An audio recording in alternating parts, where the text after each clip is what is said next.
Сегодня в Якутии отмечается День подснежника. В каждом районе они отличаются. Желтые, синие и белые. В Алекминском районе лиловые. Те самые, что занесены в Красную книгу.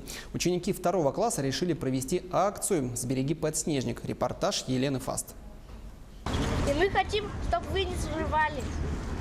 А то мы не срываем. На самые красивые подснежники в городе. Да, знаю.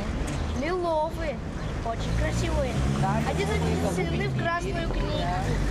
Нежные лиловые с опушкой вокруг чашечки цветка подснежники наверняка самые красивые.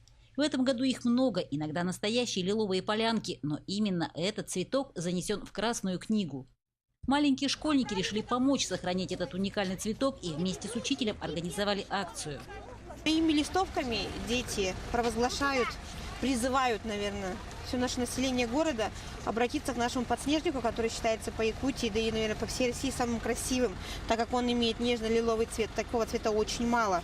Заранее в классе дети нарисовали каждый свой подснежник. Эти рисунки и украсили листовки, которые ребятишки раздавали всем встречным. А вот Дань. Это значит, что нельзя срывать подснежник. Он занесен в Красную книгу. И он в Алекминске, Саха-Якутия, растет очень красивый.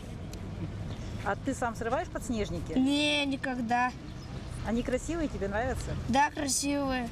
Самое важное, что дети искренне верят. Нашу уникальную природу надо беречь. То есть люди... Как ты считаешь, а почему надо сохранять вот эти подснежники? Потому что они очень редкие, занесенные в Красную книгу. Они очень красивые, и поэтому их надо сохранять.